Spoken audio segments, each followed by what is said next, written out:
अगर आप मानते हैं कि चरखे से आजादी आई थी, तो माफ कीजिए, आप एक भ्रम में हैं। अगर आप सोचते हैं कि दलितों का आजादी की लड़ाई में कोई योगदान नहीं था, तो आप एक गहरी नींद में हैं। अगर आप केवल ऊधम सिंह को ही अंग्रेजी हुकूमत का दुश्मन मानते हैं, तो आप अधूरी जानकारी में जी रहे हैं। आज हम उस नायक की कहानी सुनाने जा रहे हैं, जिसे इतिहास की किताबों ने मिटा दिया, पर लोक कथाओं ने जिंदा रखा। नाम था उदैया चमार। अगर आप इस वीडियो को पूरा नहीं देखते, तो इसे यही छोड़ दीजिए, क्योंकि मैं नहीं चाहता कि आपके पास कोई अधूरी जानकारी पहुंचे, क्योंकि अधूरी जानकारी बड़ा खतरनाक होती है। दोस्तों, आप देख रहे हैं आज का अम्बेडकरवादी यूट्यूब चैनल। अगर आप इस चैनल पर नए हैं, तो अभी सब्सक्राइब करके हमसे जुड़ जाइए, और अगर आप पहले से जुड़ चुके हैं, तो कमेंट में अपनी उपस्थिति बता दीजिए। इस वीडियो को बनाने के लिए प्रेरित किया है बहुजन कलाकार यूनियन के सदस्य, साथी डॉक्टर दीपक राज, अक्षय अग्निहोत्री, आनंद बंधु, आशीष गौतम, अनीश बौद्ध, चंदन सिंघानिया, देवेंद्र दिलशान और प्रधान जी ने। साथियों, वो दौर था जब भारत की सरजमी पर अजनबी झंडा लहराने लगा था। ईस्ट इंडिया कंपनी अब व्यापार नहीं, शासन करने आई थी। लोगों की जमीनें छीनी जा रही थीं, किसानों पर टैक्स का बोझ लादा जा रहा था, और आम जनजीवन भय और अन्याय की जंजीरों में से जा रहा था। हर गली, हर गांव, हर दरबार में अंग्रेजों का खौफ बैठ चुका था। जो मुंह खोलता उसे सजा मिलती, जो सिर उठाता उसे झुका दिया जाता। ऐसे समय में जब पूरा देश सिसक रहा था, तब एक चमार ने साहस की मशाल उठाई। एक ऐसा योद्धा पैदा हुआ जिसका नाम सुनकर अंग्रेजों की भी रूह कांप जाती थी, उदैया चमार। जब देश के बड़े बड़े राजा, नवाब और जमींदार अंग्रेजों की तलवार के आगे घुटने टेक चुके थे, जब दरबारों में अंग्रेजों की बोली बोली जा रही थी और असलियत के बजाय डर को न्याय कहा जा रहा था, तब एक ऐसा नाम सामने आया जिसने अंग्रेजों की सत्ता को सीधी चुनौती दी। ना उसके पास कोई बड़ा राज्य था, ना बड़ी फौज, ना ऊंचा रुतबा, लेकिन उसके सीने में आग थी, उसके खून में बगावत थी, और उसकी आंखों में वो सपना था, एक आजाद भारत का सपना। उसने न धन देखा, न डर, न जमींदारों की चालें देखी, न अंग्रेजों की गोलियां। उसने बस देखा अपना आत्मसम्मान, और उस आत्मसम्मान की रक्षा के लिए उदैया चमार सीना ठोककर अंग्रेजों के सामने खड़ा हो गया। उदैया चमार ये सिर्फ एक नाम नहीं था, ये एक ललकार थी उस दौर की गुलामी पर। वो शख्स जो समाज में उस जाति से था जिसे छूना भी पाप समझा जाता था, उसी ने तलवार उठाई थी उन फिरंगियों के खिलाफ जिनके खौफ से बड़े बड़े राजा कांपते थे। जो हाथ कभी चमड़े का काम करते थे, आज उन हाथों में तलवार थी। जो शरीर कभी जातिवादी अत्याचार का बोझ ढोता था, आज वही शरीर अंग्रेजी हुकूमत के खिलाफ खड़ा था। उदैया ने साबित कर दिया कि वीरता खून में नहीं होती, जज्बे में होती है। वो न जन्म से योद्धा था, न सत्ता से, बल्कि परिस्थितियों ने उसे योद्धा बनाया, और आत्मसम्मान ने उसे अजेय बना दिया। उदैया चमार सिर्फ एक बाघ ही नहीं थे, वो एक रणनीतिक योद्धा भी थे, जिन्होंने युद्ध केवल तलवार से नहीं, बल्कि दिमाग से भी लड़ा। कहा जाता है कि वे छतारी, जो आज उत्तर प्रदेश में है, के नवाब नाहर खां के यहां बतौर योद्धा और सेनापति काम करते थे। उनका हुनर केवल लड़ाई में नहीं था, बल्कि लोगों को एकजुट करने, उन्हें अन्याय के खिलाफ खड़ा करने में भी था। नाहर खां ने जब उदैया की वीरता, ईमानदारी और युद्ध कौशल देखा, तो उन्हें अपने किले की सुरक्षा की जिम्मेदारी दे दी। यह कोई साधारण जिम्मेदारी नहीं थी, यह एक ऐसी जिम्मेदारी थी जिसे तब सिर्फ बहादुरों को ही सौंपी जाती थी। एक चमार उस समय एक नवाब की सेना में सेनापति बन जाए, ये बात अपने आप में समाज के ठेकेदारों को जलाने के लिए काफी थी। पर उदैया को न समाज की परवाह थी, न जाति के बंधनों की। उसे तो सिर्फ लड़ना था, अन्याय के खिलाफ, शोषण के खिलाफ, और उस हुकूमत के खिलाफ जो भारत की आत्मा को कुचल रही थी। जब उदैया चमार ने देखा कि अंग्रेज धीरे धीरे देश को अपनी जंजीरों में जकड़ रहे हैं, जब उसने देखा कि हर तरफ लूट, अन्याय और डर का माहौल है, तो उसने सिर्फ तलवार नहीं उठाई, उसने आवाज उठाई। उसने नवाबों की चुप्पी को ललकारा, जमींदारों की मिलीभगत को उजागर किया, और अंग्रेजों की साजिशों को धूल चटा दी। उसे पता था कि यह लड़ाई आसान नहीं है, लेकिन उसे यह भी पता था कि अगर आज नहीं लड़ा, तो आने वाली पीढ़ियां हमेशा गुलाम रहेंगी। इसलिए उसने अपने सारे डर, अपने सारे बंधन, अपने पूरे अतीत को पीछे छोड़ दिया, और एक नई पहचान बनाई, विद्रोही की, योद्धा की, और जनता की आवाज की। उदैया ने यह जंग सिर्फ तलवार से नहीं लड़ी, बल्कि अपने हौसले से लड़ी, और लोगों के दिलों में वो आग भर दी जो सदियों बाद भी बुझी नहीं। सन 1804 पूरा देश एक अजीब खामोशी के साए में था। हर गांव, हर शहर, हर किले के ऊपर अब अंग्रेजी हुकूमत का झंडा लहराने लगा था। लोगों की जुबानें बंद थीं, दिल डर से कांपते थे, और आंखों में उम्मीदें मर चुकी थीं। लेकिन इसी अंधेरे दौर में एक आवाज गूंजी, एक हुंकार उठी जिसने उस सन्नाटे को चीर दिया। वो आवाज थी उदैया चमार की। उसने कोई सेना नहीं बनाई, कोई घोषणा पत्र नहीं छापा, बस सीधा बिगुल फूंका। अब और नहीं, उसने एक एक गांव में जाकर लोगों को जगाना शुरू किया।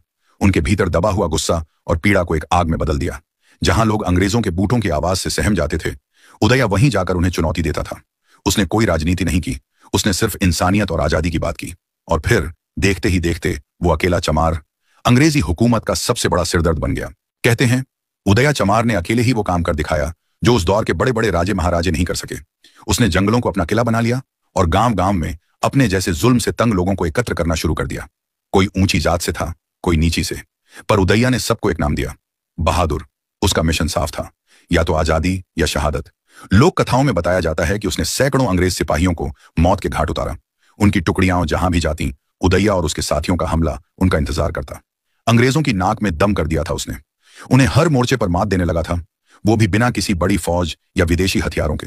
उसका हथियार था उसका साहस, उसकी ताकत थी उसकी आग, और उसकी ढाल था उसका आत्मसम्मान।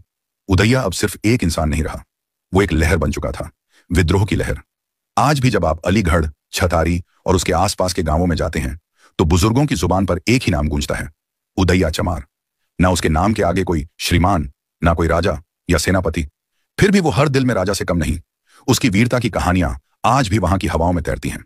बुजुर्ग अपनी आने वाली पीढ़ियों को रात में कहानियां सुनाते हैं। वो देख बेटा, यही वो जंगल है जहां उदैया ने अंग्रेजों की फौज को घेर लिया था। वो मैदान जहां उसने अकेले 20 सिपाहियों को पछाड़ दिया था। लोग उसे भगवान की तरह नहीं, मिट्टी से बने हुए असली योद्धा की तरह पूछते हैं, क्योंकि उसने सिर्फ लड़ाई नहीं लड़ी, उसने हिम्मत दी। उसने सिखाया कि कोई भी इंसान चाहे कितना भी नीचे समझा जाए, अगर उसके भीतर इंसाफ के लिए आग है तो वो किसी भी साम्राज्य को हिला सकता है। उदैया चमार, एक ऐसा नाम जो इतिहास की किताबों में नहीं लेकिन लोगों के खून में जिंदा है। लेकिन इतिहास का सबसे कड़वा सच यही है कि जब कोई सच्चाई बहुत ऊंचा उठती है तो उसे मिटाने की साजिशें भी तेज हो जाती हैं। उदैया चमार की बहादुरी, उसकी लगातार जीत और लोगों के दिलों में उसकी बढ़ती लोकप्रियता अब अंग्रेजों के लिए खतरे की घंटी बन चुकी थी। वो अब सिर्फ एक लड़ाका नहीं था, वो अब क्रांति की चिंगारी बन चुका था। और फिर शुरू हुआ एक गंदा खेल, धोखे का, साजिशों का, विश्वासघात का। कुछ कहानियों में बताया जाता है कि अंग्रेजों ने उसे पकड़ने के लिए अपने ही लोगों को लालच देकर तोड़ डाला। उसे पीठ में छुरा घोंपकर गिरफ्तार किया गया। उसे जंजीरों में जकड़कर पूरे इलाके में घुमाया गया ताकि लोगों का हौसला टूट जाए। पर जो आदमी जिंदगी भर सिर ऊंचा करके जिया, वो मौत के वक्त भी झुका नहीं। कहा जाता है जब फांसी का फंदा उसके गले में डाला गया तो उसकी आंखों में डर नहीं था, बल्कि एक मुस्कान थी। मुस्कान उस आत्मसंतोष की कि उसने झुकना नहीं सीखा और लड़ते लड़ते शहीद हुआ। उदैया चमार को फांसी दी गई, लेकिन वो मौत सिर्फ एक इंसान की नहीं थी, वो एक आशा की चिंगारी को बुझाने की कोशिश थी। अंग्रेजों ने सोचा था कि इस विद्रोही को खत्म करके वो डर दोबारा लोगों के दिलों में बसा देंगे, लेकिन उन्हें क्या पता था, जिसे वो खत्म कर रहे हैं वो अब मिट्टी बनकर हर दिल में उगाएगा। जब उसे फांसी पर चढ़ाया गया तो गांवों में मातम नहीं, बल्कि गर्व की लहर दौड़ गई। लोगों ने सिर झुकाया नहीं, बल्कि सिर ऊंचाकर कहा, हमारे उदैया को फांसी मिली है क्योंकि उसने अत्याचार से समझौता नहीं किया। उसकी मौत एक दर्दनाक अंत नहीं थी, बल्कि एक नई शुरुआत थी, हजारों दबे कुचले लोगों के लिए जो अब अपने हक की लड़ाई लड़ने के लिए जाग चुके थे। उदैया चमार की फांसी उसकी हार नहीं थी, बल्कि उसकी सबसे बड़ी जीत थी। अब जरा सोचिए, वो समय था जब एक गाय 25 पैसे में बिक जाती थी, जब 1 रुपया भी राजा के खजाने में बड़ा माना जाता था। और उस दौर में ब्रिटिश सरकार ने उदैया चमार के सिर पर इनाम रखा 50,000 रुपए। 50,000 ये कोई आम रकम नहीं थी, ये उस अंग्रेजी हुकूमत का डर था जो एक चमार नाम के बागी ने उनके दिलों में पैदा कर दिया था। जब सत्ता किसी के नाम से डरने लगे तो समझ लीजिए कि वो नाम सिर्फ इंसान नहीं, एक तूफान बन चुका है। उदैया की तलवार से ज्यादा घातक थी उसकी सोच कि कोई भी जात, कोई भी वर्ग अगर अत्याचार के खिलाफ खड़ा हो जाए तो सबसे बड़ी ताकत बन सकता है। ब्रिटिश अफसर उसकी चालों से परेशान थे, उनके सिपाही उसका नाम सुनकर चौकन्ने हो जाते थे, और उसके सिर पर रखा इनाम गवाही देता है कि वो उनके लिए सिर्फ विद्रोही नहीं, बल्कि सबसे बड़ा खतरा था।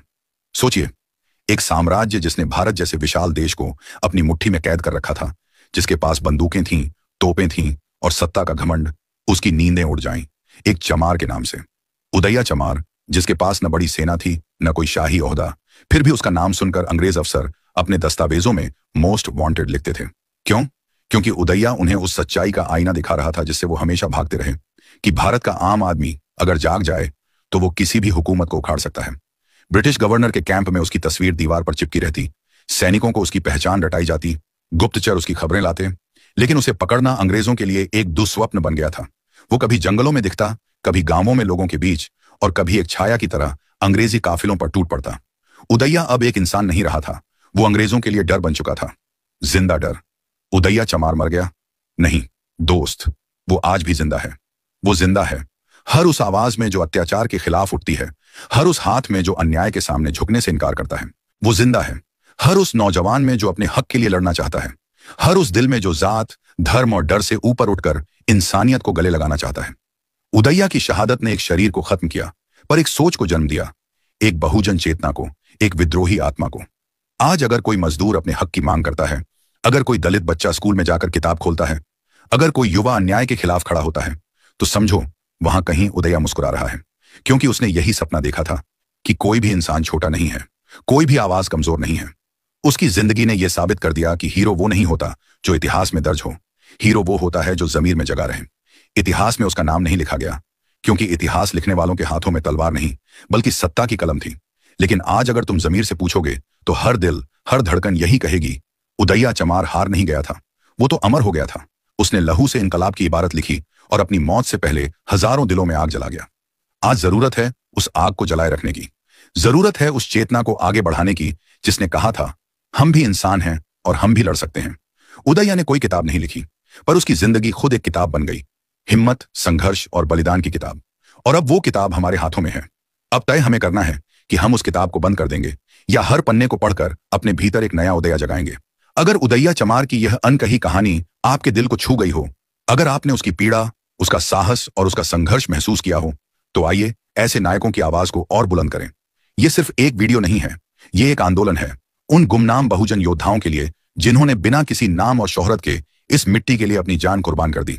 अगर आप भी चाहते हैं कि यह सच हर दिल तक पहुंचे, तो अभी हमारे चैनल को सब्सक्राइब करें, वीडियो को शेयर करें और कमेंट में लिखें, मैं भी उदैया हूं।